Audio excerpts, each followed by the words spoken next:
Here we are, the fourth quarter of episode 3, Doc. We made it. We made it. This is my favorite. Still here. Eye candy. Eye candy. Yeah. And the cat. Eye candy. Kitten. Nah, I don't think it's the eye candy I was thinking about. That's all right. We'll talk about it anyway. Come on. Check it out. Today you see this poor cat having an enormous butterfly being extracted from her eye. The early stages of cutirubra infection or warbles are rarely evident from external skin inspection. Most cases of warbles do not become noticeable until the larvae enlarges and becomes a noticeable swelling seen or felt beneath the skin.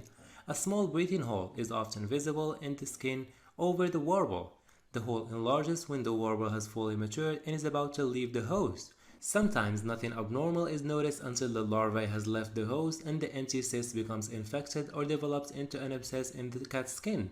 In many cases, the secondary bacterial infection that develops in the empty cyst causes more damage than the primary attack by the cutirubra warble. Most cases will develop a deep abscess or skin infection at the injection sites after the warble has left the skin.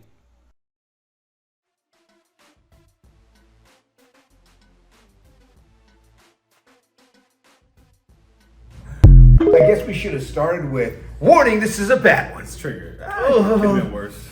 Yeah, it's, some things just like make your stomach do something funny. Some things are like gratifying. That was pretty gratifying. For all my Dr. Pimple Poppers out there, that was a good one. Question for you. Yeah. Can that cat still see? Depends. We're gonna give it some time. I mean, it wasn't in the eye. It looks like it's an external area of the conjunctiva. So there's a chance once swelling and infection is resolved, we didn't have any impending progress on any of the nerves behind that eye. So we'll see. Only time will tell there. It's kitten. Probably do pretty well. Definitely lost a life out of his 9. One of the 9 is down. How does this even happen? Yeah, so great question. It's usually environmental. These botflies or botfly larvae called cutirubra, also known as warbles. They are kind of opportunistic hosts.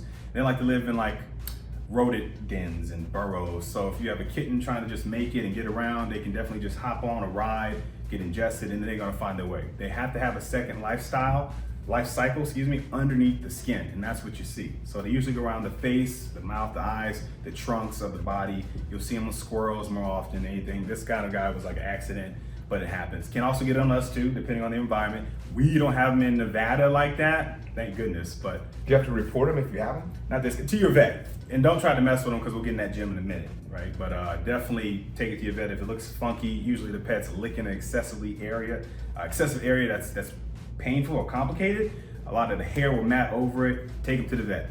And this is something like, it doesn't really jump from one pet to another. It's like that pet is hosting it, that's growing there. When it comes out, it turns into a fly. Nope, it comes out and then it pupates, right? Because now that thing they took out was the actual larva that's gonna migrate into the ground and finish its life cycle into the fly. Oh, so okay. One more I thought it stage like flew out. No, got one more stage after that. So they got all their life cycle needs underneath the skin, and then they dip. A lot of times they migrate though to other areas like the CNS. If it was in the eye, yeah, it's going to the blood-brain barrier, and then you have other issues that are going to complicate and kill the pet. So it just depends on where it's at. Sounds like a teenager. Sounds like a teenager. Sit there, barrel, then they jump out, go to school, and then go do their life. I was a good kid. I'm sure you were. Drop a gem. It is a gem. Depending on where you're at, guys, regionally, you need to understand what a botfly larva is. And again, not big over here, but on the East Coast, Southeast, some places in California, if you find a cat or a dog, especially if they're strays and they're from like an area of the forest and you found them, take them to the vet, make sure you screen for them, and then check these swellings. If you find a swelling, don't express it or try to get it out yourself, because if you rupture that larva when it's underneath the skin, it kicks off chemicals that can also cause anaphylaxis or reaction that can cause death in your pet from you trying to extract it on your own. You want to get these whole like they did in that video. So see the vet, let us help you help the situation, and then you know about it. And again, it can infect us, rare, but it'll be in little areas underneath your skin. You can probably Google those videos too. They're rather interesting. So just be careful. See the vet, see something, say something, take him to the vet. Do not be the vet. Don't Google that one. Just take him to the vet.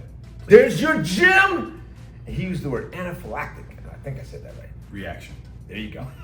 Oh, sounded like a doctor.